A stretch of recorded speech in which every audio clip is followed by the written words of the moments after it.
Hello and welcome to the Valiant podcast, a new Doctor Who themed YouTube-based podcast where we talk about classic and new episodes. I am Robert, also known as the Fallen 835, and I'm your host for the foreseeable future. However, I can't really do this on my own, so I need help. And so my co-host is a man who knows everything about the classic series, literally, he really does, and who hasn't seen the newest episode of Doctor Who yet because he won't contribute to the viewing figures of Stephen Moffat. It's Matthew. Well, hello there. Hello. How are you? Not too bad, thanks. Good to hear. Yes. I do know a lot about modern Who as well. I just don't like, as most people probably know by now, I don't like the current incarnation. Well, there we are. You heard it here first, ladies and gentlemen. Yeah. So when we come to do a new series, I'm going to be enjoying myself, taunting you with so many stuff. Hey, I can put up a good argument, okay? I can rant as much as the next Okay, I'm just saying. Yes, but for the first episode, we needed something momentous in Doctor Who's history. So what's more momentous than the OV TV movie they did with Paul McGann in? Indeed. And so, to start the review, give you a bit of facts about it. Did you know that it was first aired on the 12th of May, 1996? It was written by Matthew Jacobs, directed by Jeffrey Sachs, and it featured Paul McGann and Sylvester McCoy as the Doctor. I bet you didn't know that. Yes, I knew all of that.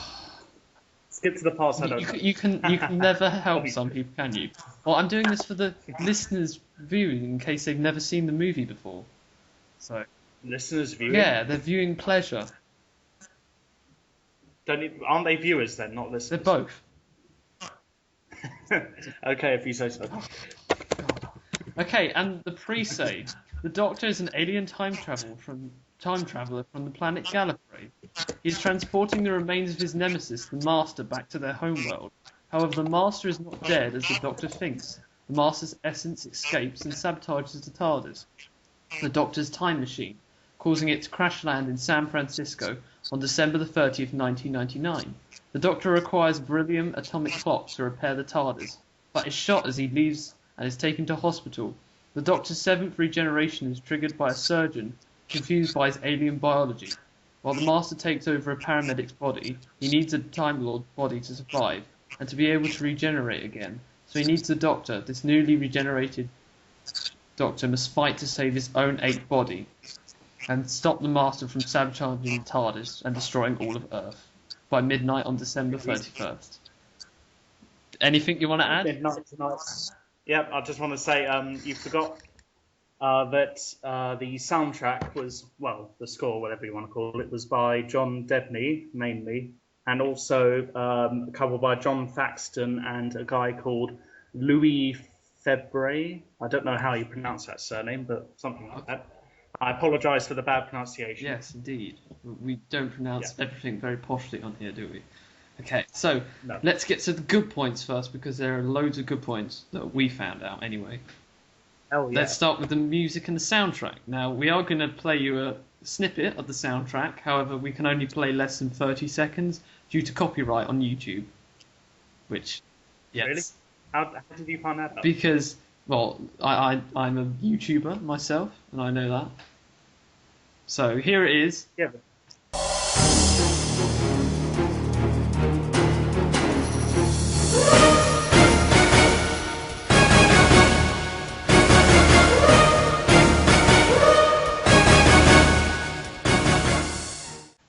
And that was it.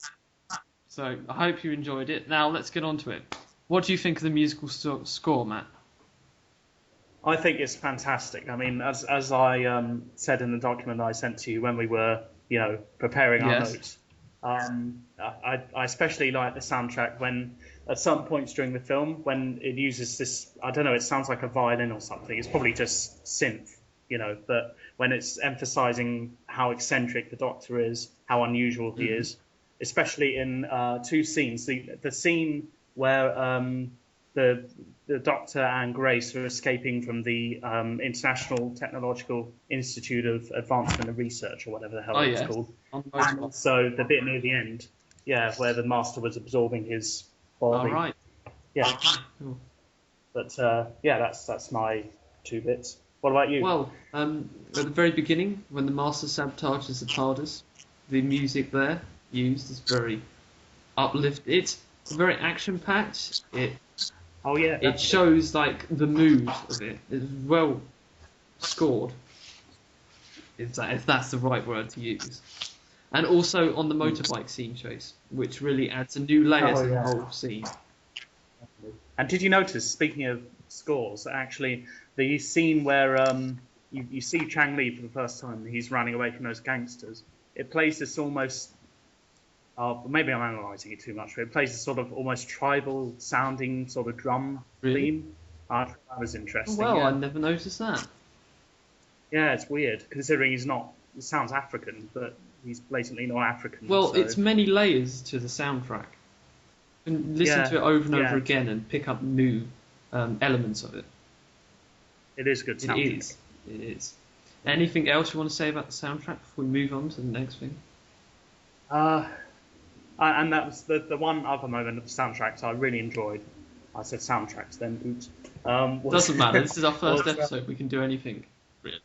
Yeah, new beginnings and all that. Was when the TARDIS materializes in the alleyway, Ah, yes. and then all the gangsters going, what the hell is this? And there's wind and light, and it's just amazing. It is. And the music really soars, and it's great. We are forever in your debt to whoever composed it. John Yes, Debney. to him we are forever in your debt for composing such brilliant music. Yeah. And Yeah, definitely. moving on to the second good point is the opening titles, which is quite something that they haven't done in Doctor Who after that. I mean, I suppose the new series can sort of be related to it as at the start. Yeah, there are a lot of similarities. I think they obviously partly got inspiration in the new series when they were making the title sequence for Eccleston and then Tennant as well. They also got an inspiration partly from the TV movie. Definitely. Yeah. Yes, definitely. The use of CGI, but also orchestra, gives a grandiose feel and a momentous feel to it. Oh yeah, that's one of my quotes. Yes, I know. Yeah, it does definitely, and I like the way you see the two planets and then they turn into the Master's eyes, and they're very cat-like, which hints at survival. Indeed, it does. The last McCoy episode, Yeah. which is very good. Ah, So I presume he must have had that cat infection or whatever it was for quite a while after that. hopefully, because then it will link in. Yeah, And it also adds a new level of insanity to the Master. Yeah, definitely. More bestial. I Yeah, suppose. and also the narrative by Paul McGann at the very beginning is good. Yeah, I mean it's interesting to note that I don't know if you knew this, but Gordon Tipple originally did that opening narration, and it was different. I think slightly differently worded. Really?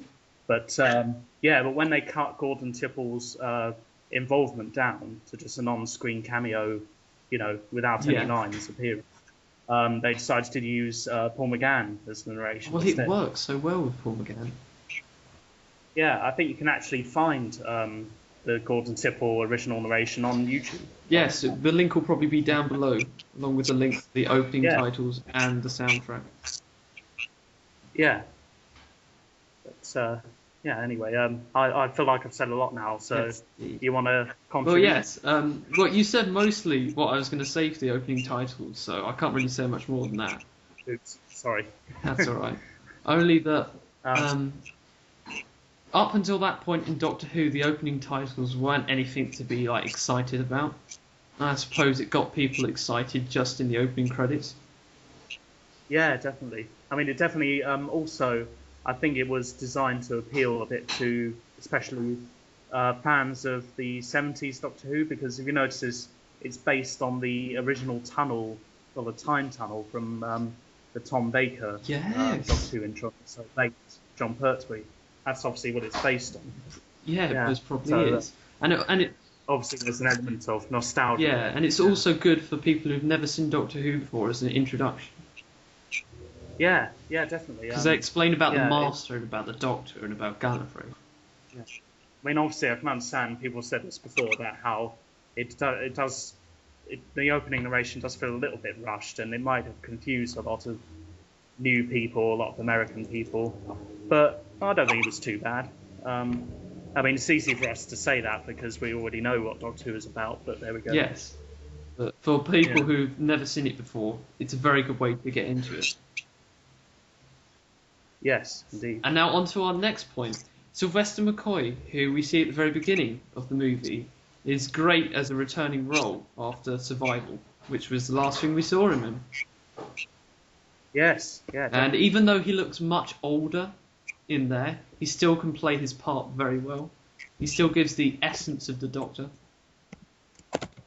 Yes, yeah, he does, and I like it how he seems to have grown a lot and evolved and changed since his last appearance. He seems more well, gentle, I suppose, less moody and less dark than he was in the TV series. That is true. Although we can't really summarise the character quite a lot because he only has several lines of dialogue. Yeah, but he does seem a lot more laid back and Well, he was getting you know what I mean. old then, and he's still doing Doctor Who Big Finish audios now, though. So Yeah. I imagine the movie was something that re-energized him after the long gap of Doctor Who. Something that like got him back into Doctor Who and thought, yeah, I can do some Big Finish audios now. Yeah, definitely. It's a shame he could have appeared in it longer. Yeah, but to be fair, you know, they had to give Paul McGann a chance to grow on people as well. That is true. I mean, yeah, I mean, he doesn't get very long as it is anyway, so No, that is true. should have made it a bit longer in general. But oh well. Yeah. I guess that's a bad point. Well, we'll get onto the bad points later. The next. Yeah. Sorry. No, that's all right. It's a debate. No, we can say. The next thing is the new TARDIS interior, which is the largest TARDIS to date, not including Matt Smith's TARDIS. It was fan-bloody-tastic, and you know, I posted a comment recently on one of the sections of the TV movie on YouTube saying how much better it is than the current one, which I just think is an ugly plastic orange mess, really. I think that's what I Right. said. Okay. I mean, you'll probably disagree with me on that because I know how much you like the new series, but that's just. I have to say Yeah, I like this TARDIS better because it's more Gothic style. Yeah, it's almost like Hogwarts, really. It is. You've got all the grand archways and then the central column, which is also supported by pillars around the outside. Yeah, I like that touch, and you can see how. Also, again, you can see echoes of that in the new series. You can in the Tennant TARDIS. Yeah, definitely. I mean, the way that the column reaches to the ceiling, the way you have the struts, the ceiling struts in both TARDISes, the way the lighting's toned down more, all those things. I think they did, you know, take inspiration from the TV movie. Definitely. A lot of writers such as Stephen Moffat and Russell T Davies probably got inspiration from the movie for the new series. So. Yeah, which I think is nice to think about. Really, it's nice that you know people didn't just forget. I know about it. because it was one of those things that many people thought, oh, there's a TV movie, and then they forget about it in Doctor Who's past. I mean, they remember Definitely. the old series with the original Doctors, but then Paul McGann's Doctor is one of those things that's just forgotten. Yeah, which is a shame, and it's always. I know, to be fair, he only did one TV adventure, but it's always a bit of a shame to see. You know, when they have the voting in the Doctor Who magazine about favourite Doctors, and Paul McGann's nearly always at the bottom, at like 9% or something. Which is a shame. He should get more recognition than he deserves. Yeah, especially since the amount of audio adventures he's done since. But never mind. I mean, not everyone listens to them, to be fair. True, that is true, but quite a lot of fans do. So hopefully, some fans listening will listen to them. Who knows? Yeah.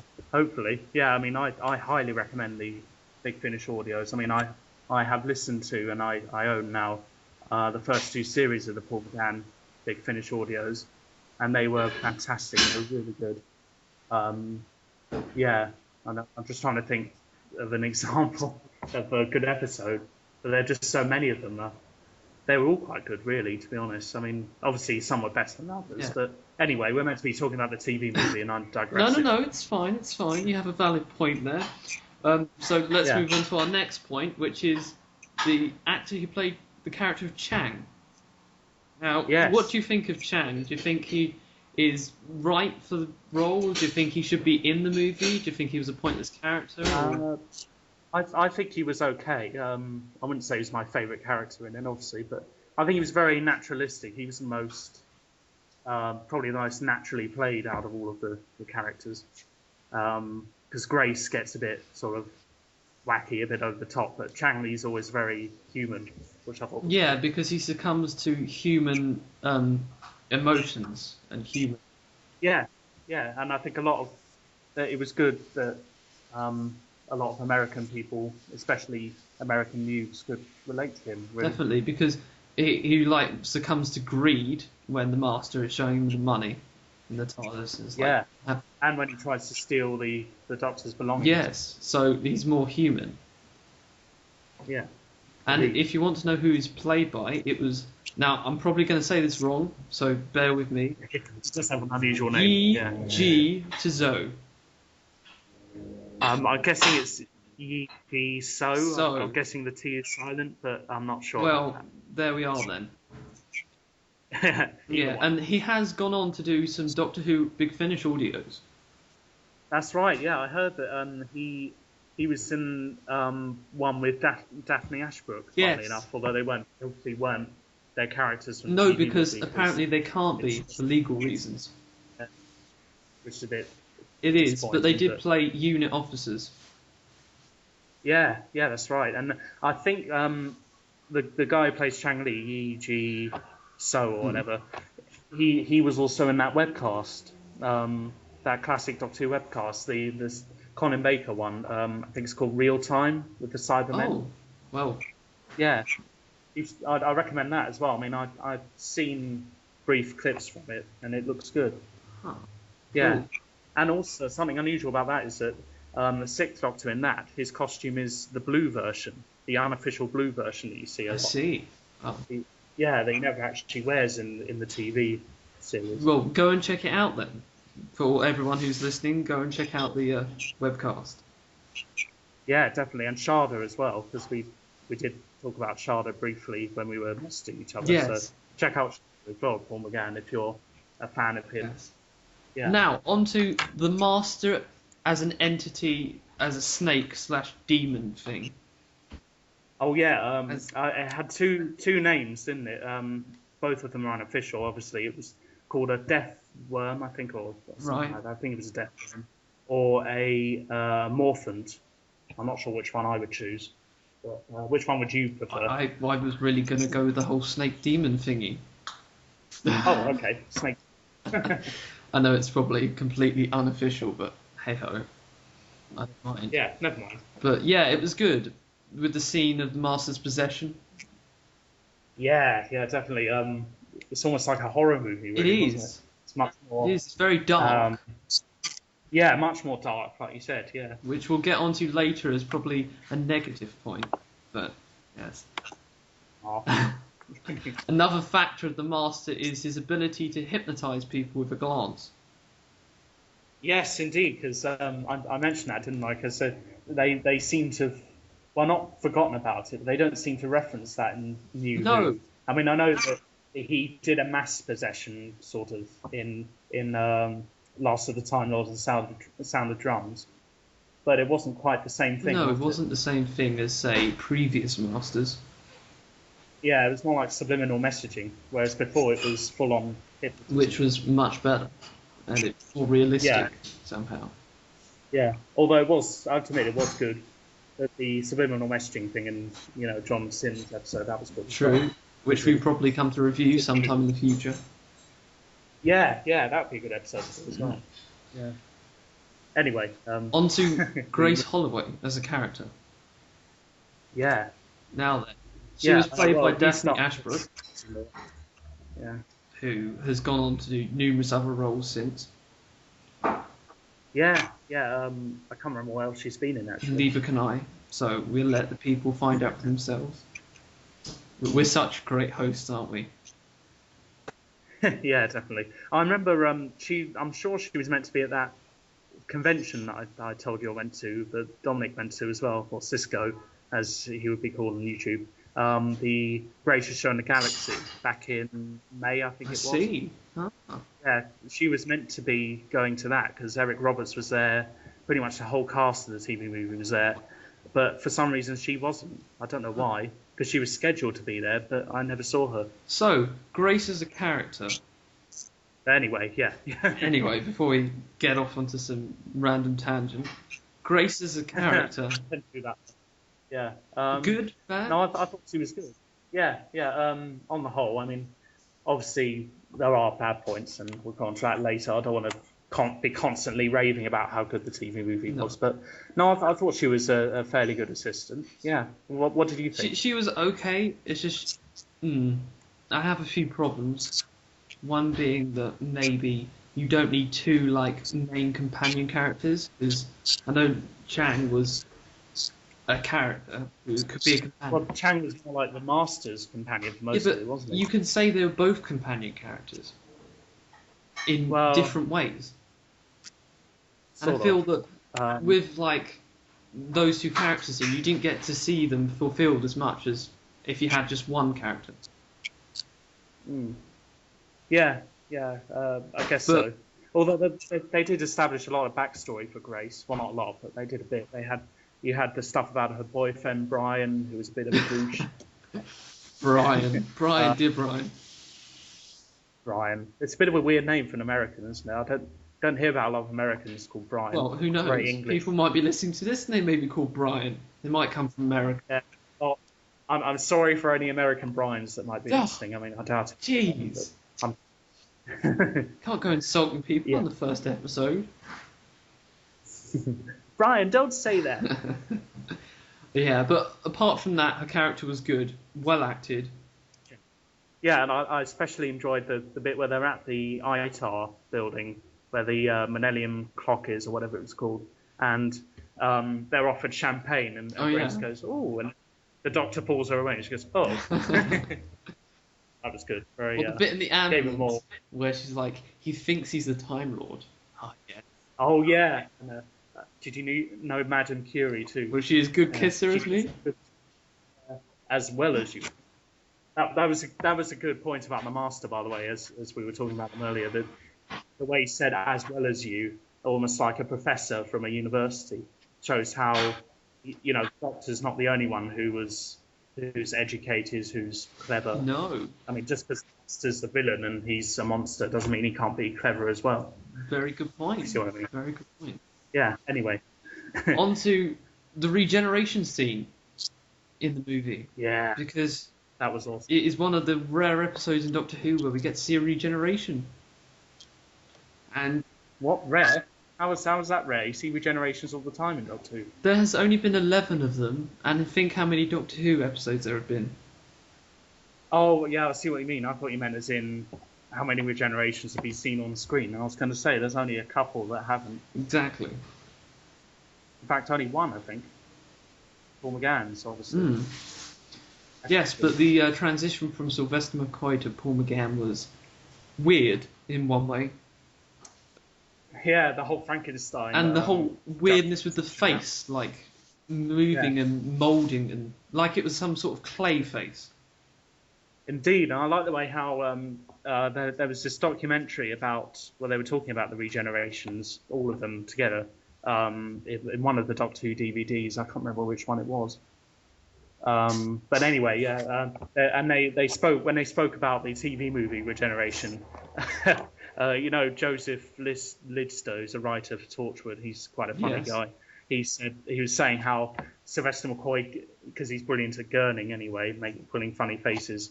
He when he's regenerating into Paul McGann, he's sort of giving it his all and gurning, and then you go into Paul McGann. Paul McGann looks like he's uncomfortable with it, so he's hardly gurning at all. That's what we like to call in the business as over-top acting. Yeah, it was quite. Although the combined weather effect of the storm outside and then the horror movie that was going on. Yeah, Frankenstein with the lightning and the it gives really good atmospheric to the whole scene. Yeah. Yeah, and the lighting as well, that eerie blue lighting, and I love the shot of him lying down, and then you see that flame, the blue flame coming out of his mouth. Yes, I thought that was which was followed up in the new series. Think of in Christmas yeah, Invasion. another influence. Yeah, Think of the gold light that was coming out of the Doctor, and he was recuperating. indeed. Funnily enough, you see something that's even closer to that near the end when when Grace and Changli are resurrected, you see the same sort of golden dust then as well. So I thought that was interesting. More nods to the original. So yes, Yeah, writers like take ideas off of each other. They get inspiration from each other. Indeed. And then during the scene, you have probably one of the most famous lines of the whole film. Do you know what that line is, Matt? Who? I can't really do it, but yeah, that's basically it. That was a great performance there from Matt. Well, I'm not going to exactly shout into the microphone. No, of course not. But yes, But that has probably become infamous with the film now. yeah, well, I feel like I'm hogging this debate really. What did you think of it? You talk. Okay, I'll talk for a while then. Jeez. The Who Am I, it was overdone, in my opinion. It was a bit too overdone. Why? Because he, shouts it for a whole minute. It's just, okay, Well, not really. we get that you're suffering from amnesia, but you don't need to shout it everywhere. Well, maybe it was. I do understand what you mean. It was a little bit. It was just like, Could have made it fine. He's trying too hard again to overact. But Ken, I think they, like in the regeneration scene, they used what's it called? Well, they used the weather whale again. There's a specific term for it, but I can't remember. Yeah, what with it was. the broken wall of the hospital, and then all the shattered glass on the floor. Yeah, I didn't get that. Why was that ward It was under all construction. smashed up and ruined? Didn't look very tidy for something under construction. It looked more like it being wrecked by this stuff. Who knows? Maybe people can make up their own reasons why it was wrecked. Yeah, maybe. I mean, you know how Doctor Who fans such as us are. We'll sort of try and explain Trying every to fill in tiny plot little holes with their own continuity, which is normally rubbish.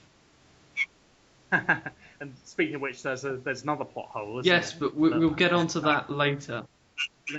Later, Yes. yeah. I mean, we're already on to half an hour. Wow. Well, I knew this was going to be long, so. Sorry. Yeah, that doesn't matter. I mean, as I said, I'm not going to be going to dinner today, so I have all the time in the world, really. Exactly. So that was great, atmospheric, suits the mood, the scene very well.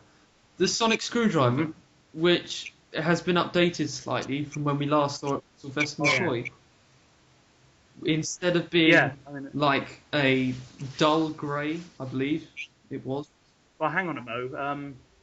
Sylvester McCoy didn't have the sonic screwdriver until the TV. Well, there we are then. Because it was destroyed in The Visitation, wasn't it? Peter Davison episode, and it wasn't seen since then until the TV movie. There we are then. It's changed considerably since then. Bit of fact, and it's good to see it back because it adds. You're like, oh, there's the Doctor. Another indeed hint to the original series with the sonic screwdriver. And definitely, and it recalls a lot in appearance. I think they based it on Tom Baker's one, because if you notice, it looks almost the same. It's the same colour, same design, etc. I mean, slightly darker, more metallic looking. Yeah, definitely. And what about the TARDIS key? Yes, the TARDIS key is very similar to what they use today. Yeah, and also, hang on a mo. Because I thought the modern TARDIS key is a ordinary Yale key, isn't it? Well, and the one in the movie was that weird sort of alien-looking one that I'm wearing right now. Actually. You're wearing a key right now? Yeah, the one I got from the convention. Okay, there we are. Matt's really a Time Lord, and this isn't really a podcast. Okay, cool. Well, anyway, what isn't it just an ordinary key in the new series? I thought it was both. I thought the key, it was like... I think so. For the first beginning Eccleston, and then the first series of Tennant, it was the weird shaped one like in the movie, and then later on it just became a normal key. No, no, I'm sure it was always a normal key in the modern Who, because if you remember, you know the episode Father's Day. Yes. Yeah, where the TARDIS interior is thrown out and the key gets all hot, and it shows a close up of the key in the Doctor's hand. Oh. And it was sure it was an ordinary Yale lock. Oh well, key. then there. Okay. Well then, I apologise for that, listeners. You're probably Oh, that's fine. screaming at the video now, going, "How did you not know that? You call yourself Doctor Who fans." Jeez. Yeah, Rob. Sheesh. Oh, I'm sorry. I'm sorry. Jeez. Jeez. Well, let's move on from that quickly. Eric Roberts as the Master. Brilliant, brilliant, brilliant, brilliant, brilliant. Second best Master ever. What did you like about him? His acting, the evilness he portrays, the sick-mindedness, the malevolent character. It's just great. Yeah, definitely. Yeah, only it's takes a bit of getting used to for the Master to have an American. True, but then it gives a new layer to him. Because before, it's always been quite an older man with a beard in black robes. Yeah, they're very received pronunciation accent. So yes, it was good for him to have a different accent, I suppose. And it does make sense because he was possessing an American, so obviously he would have an American. Well, you would think so.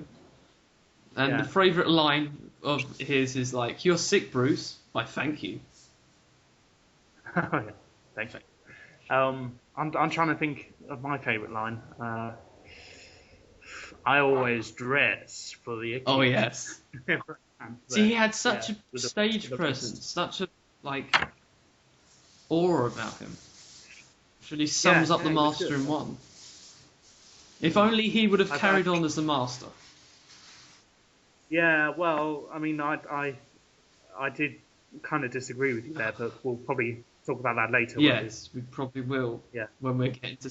And I thought he was good too. I wouldn't say he's my favourite Master, but I thought he was okay. Yeah. Mm. And now, how many references to the classic series in the film can you name, Matt? Yeah.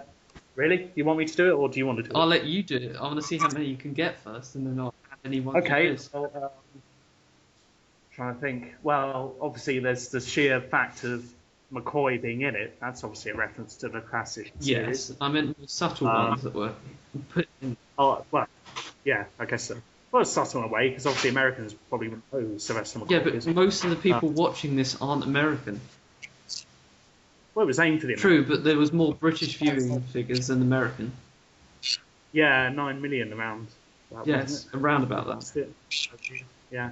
Anyway, obviously there was Jelly Babies.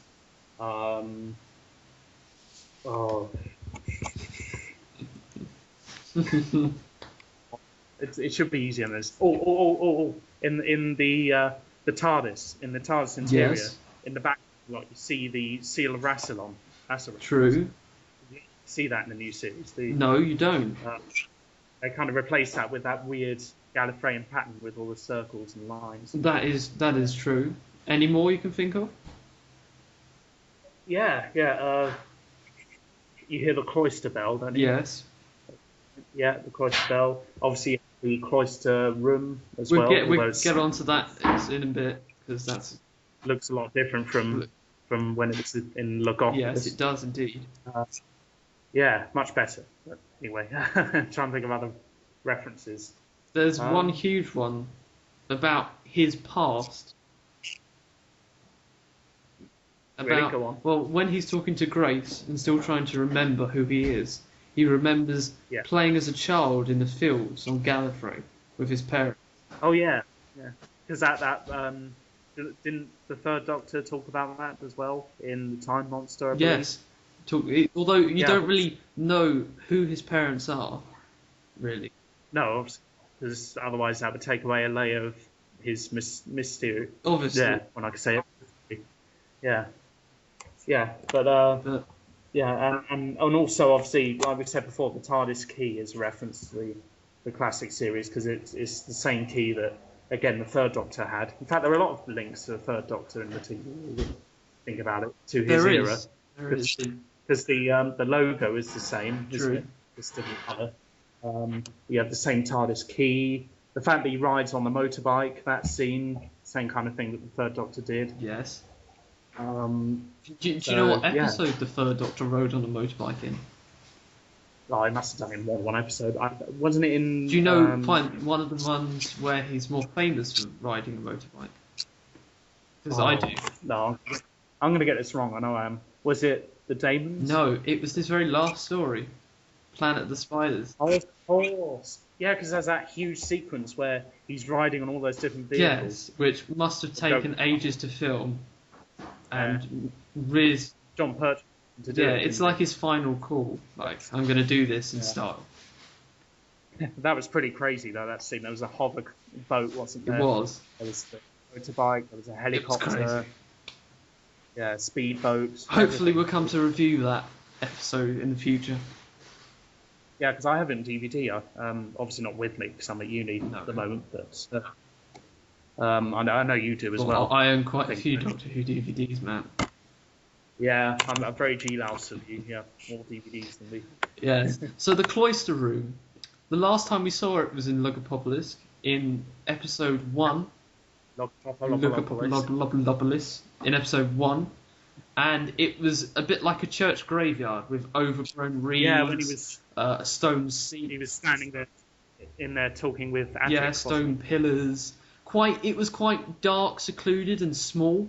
And then when you look at it in the TV movie, it's large. They still have like plants growing in there, leaves and on the floor, but it's much bigger. Yeah, lots of dead leaves. Yeah, and the bats. I love the bats.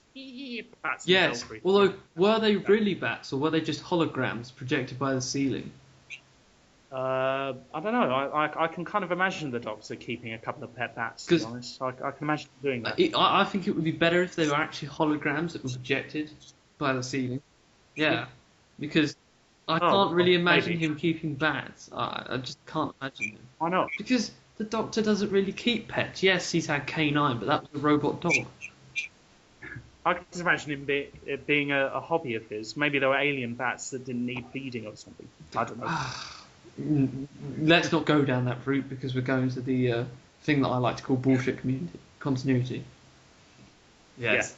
Yeah. The actual eye itself, though, the mechanism of how open with the blue glow coming from it is impressive. Oh yeah, that was good. Yeah, well, keep saying sorry. But when it opens, I thought they could have done that tiny bit better, to be honest, because you could kind of tell that it was a machine or whatever, some kind of mechanism that was open. Well, to be fair, even though it was a TV movie, they didn't have a massive budget, and most of the money was spent on special effects scenes. Yeah, you can tell that, can't you? Yeah. So just because of mechanism, it's okay. It still looks good. Yeah, it still looks okay. And the different pillars on all four corners with the light. It helps to... Yeah, and they all seem to have this weird decoration thing going on that they also had on the stairs, all the staircases that you see in the TARDIS, which was the sort of old man head. It's going to sound really weird, but did you notice that? It could be a Gallifreyan symbol. Yeah, it could be. Might meant to be Rassilon. Really? Could be. Well, yeah, because when you see Rassilon in the Five Doctors, he looks a bit like that. That is true. Although overweight old man. Yeah, with a fat, chubby old man who is supposed to be Rassilon. So I think, and also the fact that it has Rassilon seal everywhere, I probably think that that's who it's meant to be. That would explain a couple of things, because he would then be like guardian of the Eye of Harmony. Yeah, exactly. Because he helped create the black hole that the Eye of Harmony is. Basically. Now, do you think that the Eye of Harmony is also somehow related to Gallifrey and the Matrix? Well, that's a difficult question. What do you think? I think yes, somehow they're connected, because somehow in the Time War, when Gallifrey was destroyed, the Matrix must have somehow survived. And it could have been uploaded somehow, or, I don't know, gone inside of the Eye of Harmony. I think it probably went inside the Eye of Harmony, to be honest, because some people say that, how could the Doctor's TARDIS still be functioning after the destruction of Gallifrey? But obviously, you can't really destroy black hole. No, can you can't. Unless you have antimatter. Sorry if there are any experts in the field that are listening here. I probably got it wrong. Sorry. But we're not sorry, actually. We're just being sarcastic. I don't think you can destroy black holes, so it's probably still there, just not with Gallifrey around it. True. The Doctor being half human, which is capped upon in the new series quite a lot. Quite controversial. It is. Lots of fans hate to be honest, I think they tried to forget about that in the new series. I think they tried to almost retcon it, really. What do you call then human nature and family of blood about then? That was a nod to it, when the Doctor becomes fully human. Well, not really, because they never said, I was half human before this or anything like that. And plus, that was based on a Seventh Doctor novel that was written years before. So I don't think they were trying to reference, the Doctor being half human. I still think it's something they've been toying with for quite a long time and still don't know what to do. Well, maybe, yeah. I mean, it's divided the community in half. Most people say, it's cool. Definitely. And I think it's interesting to note that originally, when Doctor Who was first conceived, in the William Hartnell and Patrick Troughton eras, a lot of people, even some of the people making the show, thought of the Doctor as just a human from the future. Yes. Yeah, he didn't really properly become an alien until... An old man in a TARDIS. In I.M. Foreman's backyard. For that first ever episode, which we're so grateful for. Indeed. Anyway, shall we... the Master and his spit, where he can basically burn your skin, but you still survive somehow, and then later it goes on to possess you. Yeah, I think obviously there's some sort of chemical inside the spit, I suppose, that makes weakened her mental defences so that she could be prepared to be possessed. Yeah, but it took 3/4 of the film for her to become possessed. Yeah, that's probably only because he got her just on the wrist. I mean, those security guards, they were completely covered. They were fucked, basically. Yeah, basically. Were they paralysed or something? It's hard. I think they could have been dead. Could have killed them and just left their bodies in that state. I don't know why I did that. Surely, if you broke into somewhere and killed about 4 or 5 security guards, you want to hide bodies. Yeah. Why would you put them on display like that? But anyway. Who knows? That's another plot hole with the film. Yeah, and I think it's interesting also, going back here, that we know when the Doctor and Grace return to the TARDIS near the end, and they're trying to figure out what to do at the console, and then Grace suddenly spouts all this stuff about the temporal displacement experience as we pass the how threshold. can she know all this information? One minute she doesn't know a thing about Time Lords and time travel, and then suddenly she's like an expert in it. Well, I always thought that was because she was beginning to fall under the Master's sway there, and she was picking up psychically some of his possibly, or it may have just been something that the writers were put in there, and then they were going to continue it somehow, but they never did. Maybe. No, I think I still stand by my. Well, theory. There we are. You have our first division here, which we think is different. There'll be a lot of these in the future. It does make sense though, because soon after that she hits the Doctor and her eyes go black and she's fully possessed. That is true. So I think it was just a prelude to her being possessed, really. Okay. Yeah. Anyway. The motorbike chase, which is probably the most action-packed we've ever seen in Doctor Who, and we're probably ever going to see. Hang on a minute. You forgot the point here. Oh, yes. I'm sorry. When he's another link to the new series. I'll let you do this one because I know it's your point you figured out. Sorry, I didn't want to. No, interrupt go you. on then. Go on. It's you notice the scene, and we'll probably have a screenshot of it in the video, like you said you would. When the Master in full sort of Terminator / Wesker sort of get up goes into the hospital just after the Doctor and Grace leave. and he taps on the glass. I don't know if any viewers noticed this, and he taps in the same 4-beat rhythm that you see in the new series, where the Masters, yeah, exactly, da, da, da, da. And it's the Masters drums. So that, I think that's possibly, correct me if I'm wrong, where Russell T Davies got that idea. Again, writers taking other ideas from other writers previously. Yeah, indeed, and I think he probably did, because there was that documentary on UK TV Gold about the Doctor Who's history, and they had a section on the TV movie, and they had a bit where Russell T Davies was saying how much he enjoyed the TV movie and how much he likes Paul McGann, and how much of an inspiration it was to him. So I thought that was interesting. Yeah, so a lot of stuff has been crossed over from the classic series to the new series. Yeah, definitely, and obviously it shows how this drumming in the Master's head didn't just start suddenly in the new series. It was always there, sort of getting slowly and slowly worse. As his insanity gets slowly and slowly worse. Yeah, indeed. I mean, I don't fully like the idea of the Master's, the whole reason of the Master being evil was the sound of drums in his head, but I don't know, I think it's okay. Okay. Anyway, yes, let's move on. As we were saying before, the motorbike chase. Now, yes, through San Francisco, where they nearly get killed by trucks, they then somehow manage to drive a motorbike. Although the Doctor's never driven a motorbike before, or for a considerable long time. Well, yeah, not for hundreds of years. So, how could he possibly drive it? Oh, hang on a minute. He had ridden one recently. Do you know which episode? It was a McCoy episode. He rode a motorbike. Is it Greatest Show in the Galaxy? No.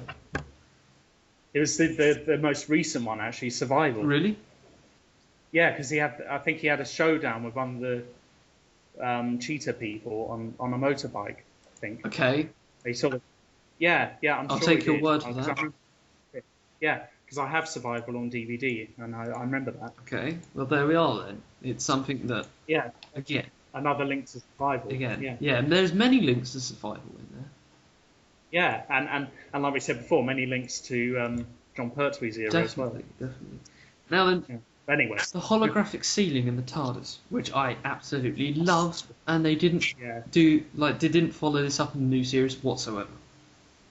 No, sadly, I think it's much. Yeah, I can't say anything now. It's much more exciting and more I don't know, involving than the tiny little screen that you usually get. Yeah, obviously, it's grander. Yeah, and it's also another link to Harry Potter, because I have to admit, it did remind me of, especially when you see the cloister room, and it's got the same holographic ceiling of the stars, night sky. That reminded me a lot of the Great Hall in Hogwarts. I see the connections. Yes.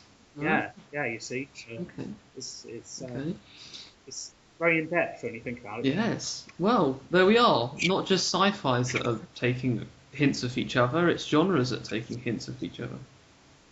Yeah, definitely. Although, then again, the first Harry Potter movie was 2001, wasn't it? So they couldn't have taken that from Harry Potter, because it didn't exist. No, but Harry Potter took it from them.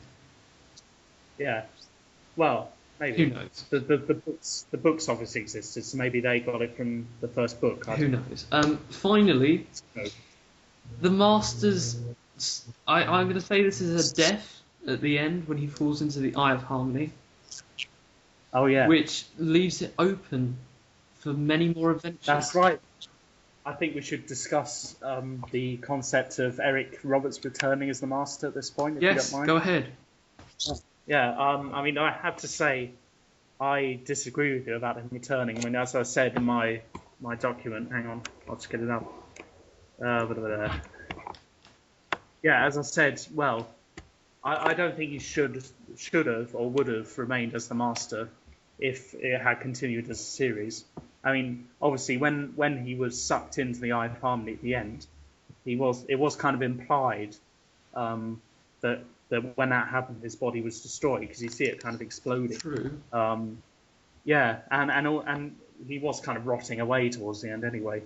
You could tell because he looked really pale. And the voice. Yeah, and the voice as well, and the eyes. I mean, yeah, what was with his voice? That was a bit weird, wasn't it? Sort of suddenly going. It was as his lives were coming to an end, as he was breaking down. Yeah. So so. as his human form was being lost, and he was reverting back to his demon form. Indeed. But anyway, I was just saying, and also they if they had continued on as a series with Paul McGann and etc., they probably would have wanted to focus on other enemies first. Yeah, but then they would have always had the Master back, though. Even if it was like via his second or third season, they would have had him back. And what would have been great is that as he was falling into the Eye of Harmony, because he was in it, like trapped him in there for so long, and he was able to use the Eye's energy to rebuild himself. That's right, because I remember in the sort of some of the unofficial Doctor Who novels and things, they actually do say that, and I think there's one novel, I think it's in a novel, where the Master does re-emerge from because he's trapped in the Doctor's TARDIS, in the Eye of Harmony, and he escapes again. Yeah. I can't remember what happens after that, but yeah. Well, it's something that I know that someone on YouTube who does figure adventures, Bannermark, go subscribe to him, he's great. He has used that in his series, which he's just done. Really? Yeah. I still haven't seen any of his At videos. the end of his second season of the Eighth Doctor's Adventures, the Master returns from the TARDIS out of the Eye and basically destroys the TARDIS. Wow, yeah. Really? And that's how you get the TARDIS changing from what it looked like in Paul McGann to the Christopher Eccleston TARDIS. I see. 'Cause I always assumed that it changed during the Time War or just after. It could have been in the Time War. Yeah, who knows? Or maybe even during the Big Finish adventures, he changed it. True, although yeah, we'll have to wait and see if Big Finish ever gets to the Time War in their audios. That would be awesome if they did, because obviously it'd be difficult to do on the television. So even if they did it in audio, that would be good. Yeah, it would definitely. Yeah, and then again, though, I've noticed this when I listen to the first two series of the Eighth Doctor audios, and when they have scenes in the TARDIS with the Doctor and Lucy, they do use in the background the TARDIS effects from the TV movie, which is interesting. Yeah, they're probably the same TARDIS. But there's also something else. How do you go from the Master being imprisoned in the Eye, or subsequently dying in the Eye, to what he was like in Utopia, hiding out in a human body? Well, he did say that the Time Lords resurrected him. So they must have taken him out of the Eye, gave him one last chance. Gave him another regeneration cycle. Yeah, exactly. Yeah. That would have been easy for them to do, to just pluck him back out the Eye. Yes. Yeah, so to speak. Well, unless, of course, you think of the novels and everything as canon, in which case the Master gets out before then and does stuff. Well, the novels... Yeah, the novels can portray many different versions of the story, of what happened in between. Yeah. So, and the audio. Yeah, you can't really take them as properly canon. I don't know. Some people do. I'm not sure whether I do or not. I definitely take the Eighth Doctor audios as canon. I'm not sure about the novels. Well, that is all our good points we tried to come up with for the movie, which there's quite a lot, to be honest. The good outweighs the bad. Yeah, I think so too. However, even this great Doctor Who episode isn't without its flaws. Yes, and the first one being Skaro, which is a huge, huge continuity error. Oh, come on, it's not that bad. It's a huge continuity error, which they even made an error in the new episode, Asylum of the Daleks, because Skaro was still there. Yes. Really? Yeah, but I pointed this out. There were two ways that they could have done this. Either they could explain this. Either the Skaro that you see in the TV movie is before it was destroyed by the Seventh Doctor in Remembrance of the Daleks, or they just after it's destroyed in Remembrance, the Daleks just colonised another planet and called it Skaro. your first suggestion, your first theory about it being before Remembrance would mean that the Yeah. whole events of survival with the Master never happened.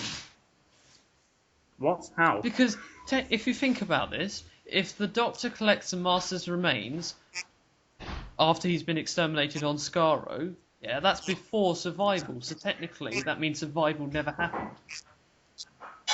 Well, no, because it's not before Remembrance in the Doctor's personal history. It's before Remembrance in the sort of history of the universe, so to speak, because they're two different things. No, oh. Because the Doctor time travels, so for him personally, this would have been after Remembrance, but for the universe, this was before Remembrance. In my opinion, Skaro was destroyed in Remembrance when Sylvester McCoy used the Hand of Omega to make Skaro's sun go supernova, and that's just a huge continuity error that they forgot about because it was written by Sky and Universal, no, Fox and Universal. Yeah. Yeah, well, so you would subscribe to the second theory then? It's just another planet that they colonize? No, it's neither. It's just them making an error. It shouldn't be there. Yeah, but errors have to be resolved. You have to. No, but you can't, because then you're making up what-if continuity, aren't you? Not really. People can decide what happens in things, I suppose, when they watch them. If there are any sort of vague points. We're never going to agree on this, so let's just move on before this turns into just us debating about whether Skaro should be there or not. Chang Li is a pointless character, in my opinion. Really? Why? Because, I mean, you've got Grace. She's, like, established as the main companion. And then you have him, who's just tagging along with the Master. There's no point to him. The story could do without him. Well, fair enough. Yeah. Well, I feel personally that he did contribute to the movie because, in a way, he helps show that the Doctor isn't the only Time Lord who can influence people, who can get humans to follow him. Because to have both of them having their separate companions, the Master and the Doctor, shows that they're more evenly matched. All he did, though, was join up with the Master, help the Master out, and then die. And then come back, which brings me on to my next point. His death is pointless. Well, you could argue that about Grace's death as well. Exactly. I do see what you mean. Their deaths I kind of agree. Pointless. If you're going to kill someone off, you kill them off, and that's it. You don't bring them back 5 minutes later via some mystical voodoo thing that the TARDIS used. Indeed, that was all to do with time travel, and I think that was a bit of an easy way to get out of it, really, by just saying that, we went back into a time before they were dead, so they come back to life. It's a cheap cop-out. I think it's a bit too easy to do that too, isn't it? Which is a show all about time travel. Which leads back onto the next bad theory, which is how they resolve the actual crisis in the story. Yeah, that was a bit rushed, I felt. It did seem a little bit. It was that all they had to do was go back in time to avert this whole thing. Although, when you look at nowadays plot stories with Stephen Moffat, they're too complicated. So you have either too complicated stories or not too complicated stories. Yeah. Although, if you're talking about cop-outs, to be fair, Moffat does a lot of that. True. Well. Which we'll probably find as we go through these episodes, reviewing episodes. Like, suddenly, I was never killed after all. I was just hiding in a giant robot version of myself. What the hell? Well done for going to spoiling the last series for all our viewers who haven't listened to it. Oh, well, most people, to be fair, would have already probably seen it. God.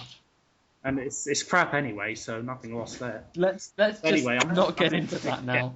Okay, Professor Wang, who is played by David Hurt, please. Professor Wag. Wang. Professor Wag. Oh, Professor Wag. All he is there is for comedy relief. That's all he does in the movie. He is a bit weird, isn't he? I remember that scene where, near the climax of the movie, where everything is going to end, and it's the end of the world as we know it, and Professor Wag's just standing there going, my life's work. They go 3, 2, 1, pop, yay! It's pointless. He only gets a couple of Three. lines, and it's all just to do with comedy. It's like, oh, he's a funny person. We'll just have him in because we can.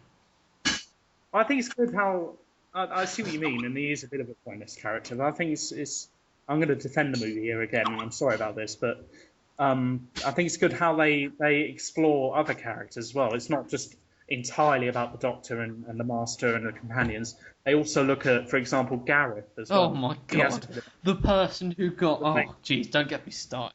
the way he gets, they go on about how in the future he's gonna predict earthquake, and he gets kissed by that girl at the end, so maybe they get together or something. Look, he's another pointless character, but I'm not going to go into that, otherwise I'll just start raging for the next half an hour or so. I just like the way how they emphasise other small characters as well. It makes the whole Doctor universe feel a bit bigger as a whole. True. Yes. Next Anyway. thing, Grace and Chang staying behind at the end. Would you want any of them to become his companions for a proper series? I think they would have been good companions, personally. You can see the parallels between, say, Rose and Mickey and Chang, Lee and Grace. Even, dare I say it, Rory and Amy. Ooh, much as I hate them. Well, Rory's okay. Amy's hideous. Wow. No, but they could have stayed on and have many more adventures, but no, they just went off and... I think I feel kind of divided at this point, because it's good that it's good in a way that the Doctor goes off by himself at the end, because then he gets to start afresh, he gets to meet new companions, maybe more interesting companions. But at the same time, yeah, it would have been good to have them staying on. True, but he does have new companions in the Big Finish audios as well. Yeah, lots, doesn't he? There's Charlie Pollard first, I think, like I said, the Edwardian woman. And then in the books you have several tricks. There's one called Fitz, I think. Even Mary Shelley recently in the audios. Mary Shelley, the writer of Frankenstein. Yes, that is true. Yeah. So I think is ironic. Yes. Well, yeah. Yeah. Which also brings us on to our next point of there should have been a series to follow. Yeah, there should have. I mean, obviously, circumstances, the fact that the movie wasn't as popular in America as they would have liked, that can't be helped. Still, though, I mean, what do you feel? BBC should have seen the opportunity, seen how well the movie did, and done something on that, created the series on. Yeah, but the BBC were kind of full of arrogant, political kind of people back then who just. Most of them just frowned on Doctor Who, saw it as silly, childish, old, tired, worn out. Mainly because of Michael Grade, really. True. Curse his soul, but there we go. True. It's just, I think it was just due to the climate of the year, the time in which it was made, really, and how people felt about Doctor Who in the BBC. It will always be a missed opportunity, and you can't go back and change that. It is a great shame, but at least they've done the audio. That is good. At least we have those. And the books as well, and everything else. So, yeah. And now we have our first plot hole of the week. Oh, yeah. Well, second. Fine. Because you were mentioning Skaro as well. But this is our main plot hole of the week. This will become a thing now. That's pointed out. We will have our plot. I don't know if anyone else noticed this. Yeah, sure. When Chang first finds the TARDIS, uses the key to go inside the TARDIS and see what it is for the first time. He's amazed, it's bigger on the inside. Yes, we know. He walks back out. Yeah. He walks around it and everything. He's in there, and suddenly the Master is in there. Yeah, and how the hell did he manage to get in there? Exactly. If Chang was the only one with the key. And there's no way around this. You can make up any, by then, thing, there's no... So he couldn't slip in there? No, there is no way around it, because Chang was the only one who went in there in the first place. You didn't see anyone with him. Yeah. Well, you did. I remember you suggesting that maybe he could have, when Chang Li was going into the TARDIS, when he went in there for the first time, he could have snuck behind him through the door. Yeah, but when Chang goes in, the doors close immediately behind him. Yeah, true. So that's confusing. You wouldn't have time to be able to get in there. So who knows? That's another plot area which will probably never get resolved. Maybe use some kind of weird Time Lord ability or something to break through the lock To and use get in. Time Lord voodoo. Yeah, another mysterious and unexplained ability. I can imagine that now. That should be a scene that they cut from the movie. How the Master got into the TARDIS. Yeah, indeed. Lock picking, and then it just comes up with this Skyrim thing. Lock picking skill increased. Oh dear. Oh. You can do the next point if you want. All right. Well, thanks. What's the next one? Yeah. The fact that the this is a bit controversial. The fact that the shootout scene was cut, the bit where the gangsters are trying to kill Chang Li and his strange friends. The fact it was cut out in the UK at least. I don't know whether it was cut in other countries, but it was cut in the UK in the first broadcast. What was the reason? I thought it was a bit of a shame. I mean, obviously though there was a sensitive reason why they're cutting. It was mainly because of the Dunblane massacre, which was a terrible gun massacre that happened at around the same time as the TV movie was broadcast. Yes. So obviously you can understand why it was cut, because guns, violence, and everything. They might have thought it was insensitive to the victims of the massacre. But all the same, though, I did think it was a little bit of a shame that people missed out on that scene. It was. But when the DVD came to be released, it was full again, so they didn't have to wait long. Yeah, definitely. Yeah. And they've released 2 versions of the DVD now. We both have different versions, don't we? That's right. You have Very the original, and I have the version, the special the edition remastered that you get as part of Revisitations 1. Yeah, the box set. Yes. And that's probably the best purchase I've ever made, because it's fantastic. Revisitations 1. It's really good. I know they've done a couple more since then. Would you recommend them? Yeah. I mean, obviously I don't know much about the other 2, but Revisitations 1 is really good. I mean, it's also Caves Van Drazani special edition, and what was the other one? Oh yeah, Tanners of Weng Chiang special edition. And so they're all great stories, and they all have good special features, new ones added. So yeah, I would highly recommend Definitely. And now, yeah, how did you feel the length of the actual TV movie? Well, do you want to talk about that first? Because I don't want to feel like I'm hogging. No. Today. You like the TV movie far better than I do, so this is your time to shine, I suppose. I'm sure I'll be talking next week quite a lot about a new series episode. Yeah. Depends. Yeah. Oh dear. Anyway. Oh dear. Your hatred for the new series. People who are listening, you're going to have to put up with this. Matt hates the new series. Well, a lot of people do. I think there's a lot of censorship going on here, because there's a lot of people, fans and casual viewers, who do not like the way it's gone. I'm not the only one by any means. And it just frustrates me a bit how, in the Doctor Who magazine, which I've stopped getting now because it's pointless, in the inbox section, or whatever it's called, Gallifrey Guardian or whatever it's called, where they have all the letters from people. Yes, I do know. Yeah, they only ever choose the positive ones, like, oh, I loved last week's episode, or last week's episode was the best ever. Do you realise why they do that? It's to big up the show even more. It's to make more money. Yeah, I know, but it would be more fair if they allowed a bit of criticism as well. True. So, the movie is approximately 89 minutes long. So it's an hour and a half, basically. Yes. Yeah. Do you wanted it to be longer? Should it have been shorter? I think it was perfectly fine the way it is. You get quite a lot of good character development plus story, plus a bit of comedy. It's good. I think it's fine. Sometimes things are better short and sweet, really. But I think it might have been good for it to been a bit longer. It would have been good to see more of Paul McGann. Yeah, but what could you have done to make it longer? You'd have just drawn it out longer so that it gets boring.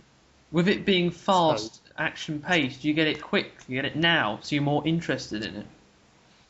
Yeah, especially since people have such short attention spans nowadays. Yeah, can you imagine them sitting down watching a 2-hour Doctor Who movie? Not really, no. Well, there are a lot of movies nowadays that are still 3 hours. Like recently, all of the Lord of the Rings films were about 3 hours long, and people love Lord of the Rings. King Kong, that was really True. long. That rhymes. Oh dear. So yeah, I think it might still have worked. Although I see your point. I don't know how, in terms of plot, they could have stretched it out for longer. Yeah, exactly. It wouldn't have been good longer. It wouldn't matter. No, unless they had like a subplot or something. I don't Yeah, know. but then it would just go off in a tangent. It'd be like you rambling about the new series. It goes off in a tangent and doesn't end anywhere. Oh. Yeah, I know. Oh. Lol. But they could have had, even if it's just a few minutes long, they could have had like a flashback when he was talking about his childhood on Gallifrey. They could have had an actual proper flashback showing, him running around laughing, playing in these golden fields with maybe even the Master as a Like child. in the sounds of drums when they're fixing the TARDIS keys. Yeah. Yeah, and also in The End of Time they talk about it. Yes. We see the Citadel. So I think it would have been good to. Yeah. So it would have been good to have as. It would have been fairly easy to shoot. Just go out, find some cornfields or something, make the sky Find red, a quarry and in southeast England and film there. Yeah, but, And then pretend it's Gallifrey. But oh wait, they did that every episode. Yeah, like in Curse of Fatal Death, where he goes all those endless sand quarries or whatever. Yes. Yes. Oh dear. Yeah. I saw that today again, actually. But that's why we love the classic series, ladies and gentlemen. That's why we love it so much. Yeah. You were saying you could add some more scenes in there. Well, a good scene they could have added was actually seeing the Daleks. Yeah, at the like start. we said, yeah. And it would help give them more of a presence. I mean, just hearing their voices, especially how high-pitched and silly they sound, that was a bit of a... However, in the Doctor Who file, DVD adventures, the collection, Yeah. they have flashbacks and basically their artist portrayal of a certain episode. And for the TV movie, they have the Master's death, and it's basically the Master surrounded by Imperial Daleks. Thousands of Imperial Daleks.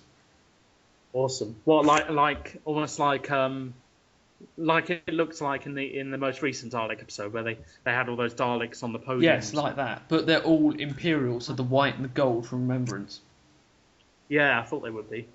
Oh, I've never seen that, actually. I'll have to check that out. I mean, do you think it'd be online? I can probably post it now, so the people are probably seeing it now. Okay, sure. Yeah. And is there anything else you want to add to the bad points? We just because check. I think that's pretty much everything we've covered. Well, yeah, we didn't talk about the whole 8 and Grace love interest very much, did we? And the half-human stuff. Well, we did talk a bit about the half-human.